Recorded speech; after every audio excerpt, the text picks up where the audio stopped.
Crónica de una muerte anunciada. Obra de Gabriel García Márquez. Prólogo de Santiago Gamboa. Hace un par de años, en su casa de Bogotá, al frente del Parque del 88, le pregunté a García Márquez si nunca había sentido la tentación de escribir una novela negra. Ya la escribí, me dijo. Es crónica de una muerte anunciada. Afuera, sobre el césped verde, amos y perros daban el paseo del mediodía bajo un sol radiante, raro en Bogotá para el mes de febrero.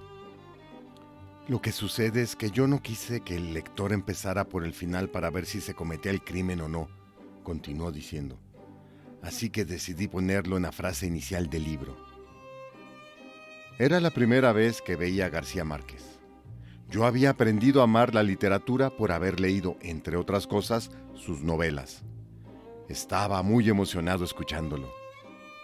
De ese modo, agregó, la gente descansa de la intriga y puede dedicarse a leer con calma qué fine lo que pasó. Dicho esto, enumeró una larga serie de historias de género negro en la literatura y concluyó que su preferida era Edipo Rey, de Sófocles. Porque al final uno descubre que el detective y el asesino son la misma persona. A García Márquez le gusta hablar de literatura. Quedan pocos escritores a los que les gusta hablar de literatura. Pero Crónica de una muerte anunciada es sobre todo una exacta y eficaz pieza de relojería. Los hechos que rodean la muerte de Santiago Nazar en la madrugada siguiente al fallido matrimonio de Bayardo San Román con Ángela Vicario van siendo reconstruidos uno a uno por el narrador, agregando cada vez más con los testimonios de los protagonistas la información necesaria para que el muro se levante en equilibrio, la curiosidad del lector quede azuzada y se forme una ambiciosa historia coral nutrida de múltiples voces. Las voces de todos aquellos que años después recuerdan, confiesan y ocultan algún detalle nuevo del crimen, algún matiz que completa la tragedia. Porque al fin y al cabo, Crónica de una muerte anunciada es también una tragedia moderna. Los personajes son empujados a la acción por fuerzas que no controlan. Los hermanos Vicario, los asesinos, se ven obligados a cumplir un destino que es el de lavar la honra de su hermana matando a Santiago Nazar. Pero ninguno de los dos quiere hacerlo, y como dice el narrador, hicieron mucho más de lo que era imaginable para que alguien les impidiera matarlo y no lo consiguieron. El coronel Aponte, el alcalde, alertado por las voces, los desarma. Pero es inútil, pues es demasiado temprano y los hermanos tienen tiempo de reponer con desgano los cuchillos. Clotilde Armenta, la propietaria de la tienda donde los vicarios esperan al amanecer, llega incluso a sentir lástima por ellos y le suplica al alcalde que los detenga para librar a esos pobres muchachos del horrible compromiso que les ha caído encima. Algo más fuerte que la voluntad de los hombres mueve los hilos. Los vecinos de la familia Nazar, y en realidad todo el pueblo, saben que Santiago va a ser asesinado e intentan avisarle, pero ninguna de las estafetas llega a su destino. Deslizan por debajo de la puerta una nota que nadie ve. Se envían razones con pordioseros que llegan tarde, y muchos, al ver que es una muerte tan anunciada, no hacen nada simplemente porque no les parece posible que el propio Nazar o su madre no lo sepan ya y no hayan previsto algo para evitarlo. La madre del narrador es una de las que sí cree que debe hacer algo, y entonces se viste para salir a alertar a la mamá de Santiago Nazar. Pero antes tiene esta extraordinaria conversación con su marido, quien le pregunta a dónde va. «A prevenir a mi comadre Plácida», contestó ella. «No es justo que todo el mundo sepa que le van a matar el hijo y que ella sea la única que no lo sabe. Tenemos tantos vínculos con ella como con los Vicario», dijo mi padre. «Hay que estar siempre del lado del muerto», dijo ella. pero cuando sale a la calle, le dicen que ya lo mataron. Y así, todos los que quieren prevenir la muerte son cuidadosamente apartados. Sus mensajes no llegan.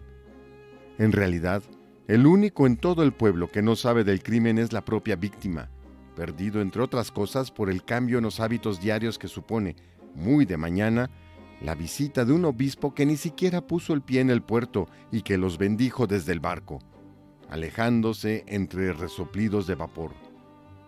Si en esas lejanías del trópico se castigara como delito la no asistencia a persona en peligro, habría que meter a la cárcel a todo el pueblo, incluidos el cura y el alcalde. Crónica de una muerte anunciada es, por lo demás, una joya rara en la obra de García Márquez, pues es él mismo quien relata la historia en primera persona. El yo inquietante que desde el principio reconstruye los hechos se va reconociendo en el autor hasta descubrirse del todo, pues dice: muchos sabían que en la inconsciencia de la parranda le propuse a Mercedes Barcha que se casara conmigo, cuando apenas había terminado la escuela primaria, tal como ella misma me lo recordó cuando nos casamos 14 años después.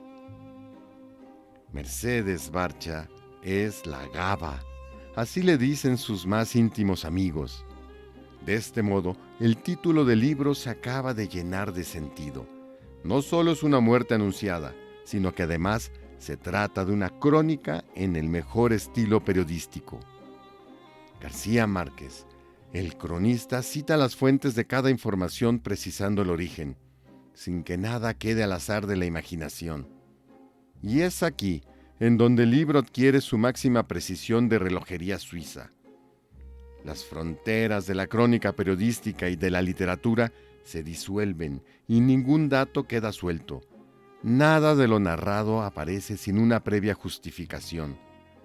La costa atlántica colombiana, por los años en que se publicó esta novela, era aún vista desde la capital del país como algo remoto, y en esa mirada había ínfulas de superioridad y de arrogancia justificadas solo por el hecho de que en Bogotá estaban los edificios grecorromanos del Capitolio y el Palacio Presidencial. Esa costa y lo costeño, llamado despectivamente Corroncho por los del interior, con su mezcla de tradiciones caribes, hispanas, negras y árabes, era acusada de ser la madre de todos los vicios, la república de la pereza, de la corrupción, del nepotismo, del machismo y del trago, de la irresponsabilidad, en fin, de todo lo negativo, mientras que Bogotá, con su rancia aristocracia, se consideraba a sí misma la Atenas de América, la cuna de la cultura y la elegancia, el Londres de los Andes. Pero hoy, al cabo de 2 décadas, la cultura de esa proscrita costa atlántica en la que se inscribe este libro y casi toda la obra de García Márquez es una de las pocas cosas que a los colombianos nos permite paliar las vergüenzas que ocasionan en la acartonada capital esos 2 presuntuosos edificios grecorromanos. No recuerdo cuándo leí por primera vez esta crónica de una muerte anunciada, pero sé que fue en Bogotá hace ya más de 15 años. Recuerdo, eso sí, el extraño y sobrecogedor efecto que me llegó a desear en cada página que alguien detuviera a los hermanos Vicario, que se evitara esa muerte absurda que los condenaba a todos. Pero la muerte ya estaba anunciada, y aún hoy, al releerlo, vuelvo a sentir que es posible en medio de la tragedia que los cuchillos no alcancen a Santiago, que alguno de los mensajeros llegue a tiempo y él escape, que la puerta de su casa se abra. Y no sucede. Santiago Nazar vuelve a morir. Me pregunto si los lectores de este libro dentro de 200 o 300 años desearán lo mismo al leer sus páginas. Quizás sí. Lo que es seguro es que Santiago Nazar y su muerte anunciada serán en ese entonces una de las pocas cosas de nuestra época que aún estarán vivas. Leyó para ustedes Fan Tomás.